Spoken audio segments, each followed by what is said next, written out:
신기한 맛. 도깨비 식당 3. 김용세, 김병섭 글, 센개 그림. 꿈터.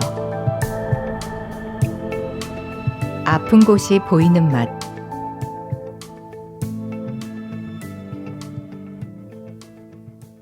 아야, 한의사 양반, 혹시 침 잘못 놓은 거 아니오? 환자가 버럭 화를 내자 동준 씨는 순간 당황해서 놓으려던 침을 바닥에 떨어뜨렸다. 많이 아프셨나요? 죄송합니다. 잘못 놓은 거나. 이렇게 불안해서야 어디 침 맞으러 오겠소? 환자가 계속 볼멘 소리를 하자 동준 씨의 심장이 점점 더 빨리 뛰었다. 그러자 침을 놓던 오른손도 덩달아 심하게 떨렸다. 동준 씨에게는 유전병인 수전증이 있다.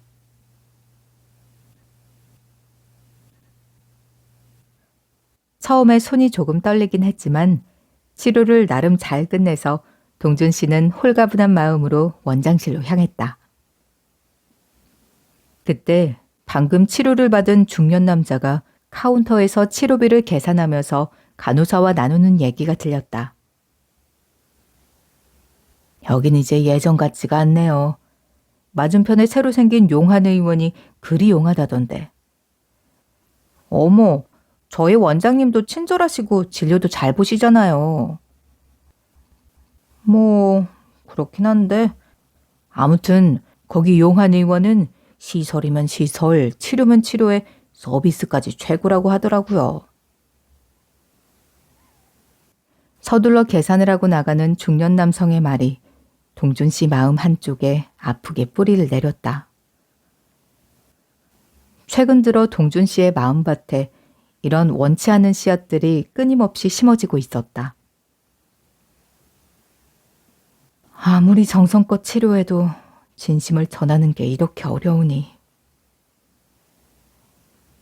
동준 씨는 하루가 다르게 줄어드는 환자들을 온몸으로 느끼며 그저 손 놓고 있을 수밖에 없었다. 뒷정리를 마친 동준 씨는 평소보다 늦게 한의원을 나섰다. 누구 없어요? 우리 할머니 좀 도와주세요. 동준 씨는 한 아이의 다급한 외침에 주위를 두리번거렸다. 아이의 목소리가 꽤 가까운 곳에서 들려왔다. 동준 씨는 소리가 난 방향으로 불이 나게 달려갔다. 그러자 쓰러져 있는 할머니와 그 옆에서 당황한 얼굴로 안절부절 못하는 아이가 보였다. 조금 외진 곳이라 지나는 사람이 많지 않았는데 어떤 사람들은 아이와 할머니를 보고도 그냥 지나쳤다. 동준 씨는 재빨리 쓰러진 할머니에게 달려가 상태를 살폈다. 할머니가 언제 쓰러지신 거니? 방금 전에요. 손재로 보이는 아이는 몹시 놀랐는지 울먹이며 대답했다. 평소 할머니가 가지고 다니시는 약이 있니? 아이는 주머니에서 작은 약병을 하나 꺼내 보였다. 평소에 아이가 할머니의 약을 챙기는 것 같았다. 할머니의 약은 일반적인 당뇨약이었다. 그렇다면 저혈당으로 인한 쇼크일 가능성이 컸고 게다가 쓰러지면서 머리를 땅에 부딪혔다면 뇌진탕의 위험도 있었다. 시간을 지체했다가는 심각한 뇌 손상으로 큰 문제가 생길 수 있었다. 동준 씨는 서둘러 119 구조대에 신고했다. 다행히 할머니의 호흡은 안정을 찾았지만 의식이 없었다. 의식이 없다 보니 혈당을 끌어올릴 음료수나 초콜릿을 먹이기도 어려웠다. 동준 씨는 애가 탔다. 구조대가 도착하려면 좀 더 기다려야 했다. 그 순간 아버지가 살아계실 때 전수해 주었던 침술이 떠올랐다. 저혈당 쇼크로 갑자기 할머니를 떠나보낸 아버지는 평소 동준 씨에게 가족을 지킬 수 있는 침술이라며 쇼크가 온 환자에게 도움이 되는 침수를 자세히 가르쳐 주었다. 동준 씨는 가방에서 곧장 침통을 꺼내 아버지에게 전수받은 대로 할머니에게 시침했다. 온 마음을 다해 침을 놓는 동안 동준 씨의 이마에 굵은 땀방울이 송글송글 맺혔다. 그때 멀리서 119 구급차의 사이렌 소리가 들렸다. 잠시 후 구급대원들이 차에서 내리던 바로 그때 할머니가 눈을 번쩍 떴다. 할머니! 아이가 큰 소리로 할머니를 부르며 와락 달려들었다. 구급대원들은 할머니의 상태를 여기저기 살펴보더니 위험한 상황은 넘긴 것 같다고 했다. 그러고는 당분이 든 음료수를 권하면서 병원으로 모시고 가려고 했다. 하지만 멀쩡해진 할머니는 병원에 안 가겠다고 계속 버텼다. 참말로 병원에는 안 가도 된단께. 그래도 검사는 한번 받아보셔야 해요. 아따 싫다는 사람 놓고 자꾸 그러네. 나 이래 보여도 엄청 튼튼한 노인네란께. 구급대원들은 할머니를 겨우 설득해 구급차에 태웠다. 구급차의 사이렌 소리가 멀어질 즈음 동준 씨는 무언가 빠뜨린 것 같은 찝찝한 기분이 들었다. 내가 따라가 볼 걸 그랬나? 할머니가 넘어지시면서 척추에 문제가 생겼을 수도 있는데. 병원에서 그 정도는 당연히 검사하겠지? 조금은 불편한 마음으로 가방을 집어든 동준 씨는 다시 집으로 향했다. 그런데 늘 지나다니던 길이 어딘지 모르게 낯설었다. 어제까지만 해도 분명 없었던 식당이 눈에 확 들어왔기 때문이다. 도깨비 식당? 식당 이름도 특이했지만 그보다 간판과 입구가 더 인상적이었다. 동준 씨는 할머니를 치료하느라 기운이 쭉 빠진 데다 식당의 강렬한 외관에 호기심이 생겨 저도 모르게 그쪽으로 걸음을 옮겼다. 오랜만에 특식이나 좀 먹을까? 동준 씨는 도깨비 식당의 문을 조심스레 열었다. 어서 오세요. 식당 주인이라고 하기엔 너무 젊고 눈에 띄게 아름다운 외모를 가진 도화랑이 동준 씨를 맞이했다. 동준 씨는 흠칫 놀라며 눈을 치켜떴다. 여기는 어떤 음식이 맛있나요? 다 맛있지만 손님께는 한방 오리백숙이 좋을 것 같군요. 그리고 이 음식의 진짜 이름은 아픈 곳이 보이는 맛이랍니다. 아픈 곳이 보이는 맛. 한방 오리백숙이라는 말에 동준 씨 입가에 미소가 떠올랐다. 자신이 한의사인 걸 식당 주인이 안다면 어떤 표정을 지을까 궁금했다. 아픈 곳이 보이는 맛이요? 하하하. 네, 좋습니다. 한방 오리백숙으로 주세요. 주방으로 들어간 도화랑은 깨끗하게 손질된 오리 5마리를 도마 위에 올렸다. 그리고 마치 침을 놓듯이 오리의 몸에 12개의 솔잎을 차례차례 꽂았다. 도화랑의 손놀림은 숙련된 명의가 침을 놓는 것처럼 물 흐르듯이 부드러우면서도 절도가 넘쳤다. 그런 다음 오리배 안에 마늘, 대추, 밤, 은행 등을 가득 채운 뒤 가마솥 뚜껑을 열었다. 도화랑은 가마솥 바닥에 솔잎, 엄나무, 황기, 월계수잎, 오가피 같은 약재를 차곡차곡 깐 뒤 그 위에 준비한 오리를 조심스레 올렸다. 이어 센 불이 가마솥을 잡아먹을 것처럼 활활 타오르자 솥에서 하얀 김이 슬슬 새어나오기 시작했다. 칙, 칙, 칙. 오리가 어느 정도 익자 도화랑은 깨끗이 씻은 찹쌀과 녹두를 집어넣었다. 그리고 황금 비녀를 빼들고는 왼손 검지로 스르륵 문질렀다. 그러자 반짝반짝 화려한 금가루가 오리백숙 위로 솔솔 뿌려졌다. 화르륵. 도화랑이 불을 다시 세게 올리자 잠시 주춤했던 가마솥이 금세 들끓기 시작했다. 오리가 한 소끔 끓자 도화랑은 불을 줄여 은은한 열기로 마지막 감칠맛이 잘 우러나도록 했다. 이윽고 마치 소나무 숲속을 걷는 착각이 들 정도로 진한 솔잎향이 피어오르면서 담백하고 고소한 오리향과 조화롭게 어우러졌다.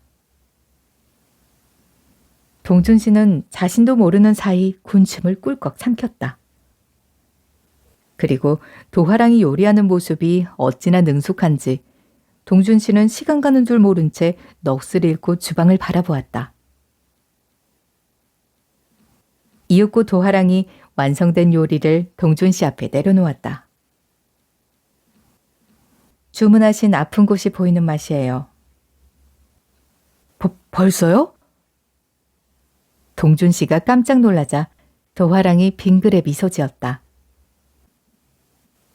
잘 먹을게요. 동준 씨는 오리백숙을 맛보기에도 전에 코를 자극하는 깊고 은은한 향에 마음을 빼앗겼다. 그래서 평소와 다르게 허겁지겁 젓가락을 들고는 오리를 향해 손을 뻗었다. 그 순간 도화랑이 동준 씨를 가로막았다. 잠깐만요. 왜요? 무슨 문제라도. 오리 몸에 꽂혀있는 솔잎은 제거하고 드세요. 솔잎은 오리의 잡내를 없애고 향을 돋우기 위해 사용한 것이지 식용은 아니거든요. 그렇군요. 알겠습니다. 동준 씨는 오리 몸에 꽂혀있는 솔잎들을 뽑은 다음 다리 하나를 앞접시로 옮겨 담았다. 그리고 살코기를 조금 떼어 입에 넣자마자 깜짝 놀랐다. 아니, 어떻게 이런 맛이? 동준 씨는 지금까지 오리고기를 많이 먹어봤지만 이렇게 훌륭한 음식은 난생 처음이었다. 맛이 기가 막혔다. 살면서 겪었던 수많은 충격들보다 훨씬 인상적이고 심지어 유쾌하게 다가왔다. 입안에서 씹히는 고기의 육질은 마치 찹쌀떡처럼 부드럽고 찰졌다. 씹을 때마다 뿜어져 나오는 육즙은 그 어떤 산의 진미와도 비교할 수 없을 만큼 최고였다.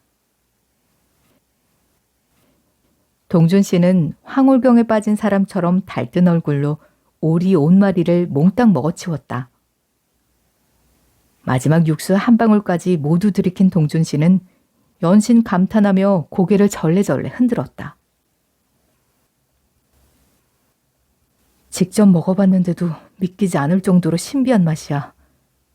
앞으로 저녁은 여기서 계속 먹어야겠다. 조금 뒤 도화랑이 후식으로 솔잎차를 내왔다. 이 솔잎차가 입안을 상쾌하게 해줄 거예요. 도화랑의 말처럼 솔잎차는 맛과 향도 일품이었지만 텁텁해진 입안을 깔끔하게 만들어 주었다. 음식은 입에 잘 맞으셨나요? 정말 이렇게 맛있는 오리백숙은 제 평생 처음이에요. 아직도 입안에 개운하면서도 담백한 향이 남아서 기분 좋게 만들어주네요. 그렇게 말씀해 주시니 저도 기쁩니다.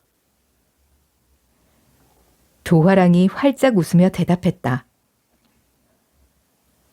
그나저나 메뉴판에 가격이 없던데. 동준 씨가 메뉴판을 펼쳐 여기저기 살피며 말했다. 손님께서 맛있게 드셨으니 값은 이미 지불하신 거나 다름없어요. 도화랑은 동준 씨의 머리 중앙에 삐죽 솟아오른 황금색 머리카락을 응시했다. 제 머리에 뭐가 묻었나요? 잠시만요. 톡. 어머, 제가 실수로 머리카락을 뽑았네요. 도화랑은 의도치 않게 머리카락을 뽑은 것처럼 멋쩍게 웃었다. 동준 씨는 도화랑이 뽑은 머리카락이 황금색이라는 것도, 도화랑이 의도적으로 머리카락을 뽑았다는 것도 전혀 눈치채지 못했다. 그는 입안에 계속 맴도는 오리백숙 맛에 여전히 푹 빠져 있었다. 다음 날 한의원에 출근한 동준 씨는 어제 먹었던 오리백숙 덕분에 기분이 상쾌했다. 오전 내내 환자가 한 명도 없었지만 콧노래를 부르기까지 했다. 그날 늦은 오후, 낯익은 손님이 동준 씨의 한의원을 찾아왔다. 바로 어제 동준 씨가 치료해 주었던 할머니와 손자였다. 거시기 허벌나게 물어물어 찾아왔단께, 한의사 양반. 정말 잘 오셨어요. 그렇지 않아도 어제 치료를 제대로 다 못 해드린 것 같아 마음이 쓰였습니다. 이쪽에 앉으세요. 동준 씨는 진료에 앞서 할머니와 아이에게 간식과 음료를 대접했다. 아따, 맴이 착한 한의사 양반이구마잉. 나가 참 복이 많어. 어제 일은 우리 손주한테 들었단께. 참말로 고맙구마잉. 담소를 나누는 사이 동준 씨는 할머니 혼자 손자를 키우며 단둘이 살고 있다는 것과 어제 사고 이후 허리가 아프다는 것을 알게 되었다. 그래서 말인디 허리도 한의사 양반이 좀 봐주면 금방 나을 것 같구마잉. 할머니가 그렇게 말하면서 동준 씨에게 허리를 굽혀 보였다. 순간 동준 씨는 자신의 눈을 의심했다. 할머니가 통증을 느끼는 곳과 침을 놓아야 하는 혈자리들이 반짝반짝 빛나고 있었다. 이게 어떻게 된 일이지? 내가 침술에 대해 너무 많이 고민해서 헛것이 보이나? 그런데 저 혈자리들은... 동준 씨는 아버지에게 스치듯이 배웠던 혈자리들 중 하나를 떠올렸다. 한의사 양반, 이게 몇 개로 보이요잉? 동준 씨가 넋이 나간 채 멍한 표정을 짓자 할머니가 눈앞에 손가락 3개를 펴보이며 동준 씨를 다그쳤다. 3개네요. 그제서야 정신을 차린 동준 씨는 조금 상기된 목소리로 대답했다. 동준 씨는 자신이 정말로 헛것을 보는 건 아닌지 의심이 들어 두 눈을 비볐다가 다시 할머니의 허리를 바라보았다. 할머니의 허리에서 침을 놓아야 할 경혈 12군데가 여전히 반짝거리고 있었다. 저 12군데는 어제 식당에서 봤었는데. 동준 씨는 한방 오리백숙에 꽂혀있던 솔잎 12개를 떠올렸다가 금세 머리를 흔들었다. 할머니, 이쪽으로 누워보세요. 동준 씨는 침통을 열고 끝에 스프링이 달린 멸균침 하나를 집어들었다. 그리고 첫 번째 혈자리에 정확히 침을 놓았다. 그러자 신기하게도 반짝거리던 빛이 곧장 사라졌다. 이제 남은 혈자리는 11군데다. 동준 씨는 정성을 다해 혈자리마다 침을 꽂았다. 마지막 12번째 혈자리에 침을 꽂자 마침내 모든 빛이 사라졌다. 그러고 보니 동준 씨는 자신의 오른손을 내려다보았다. 수전증으로 늘 미세하게 떨렸는데 오늘은 손떨림 증상이 전혀 없었다. 동준 씨는 어쩌면 그 덕분에 침을 정확하게 놓은 건지도 모르겠다고 생각했다. 동시에 마음속에서 알 수 없는 확신과 자신감이 솟구쳤다. 할머니 허리는 분명 나을 거야. 동준 씨는 할머니 허리에 온열 치료를 마저 한 다음 12개의 침을 역순으로 하나하나 제거했다. 어디 한번 일어나 보시겠어요?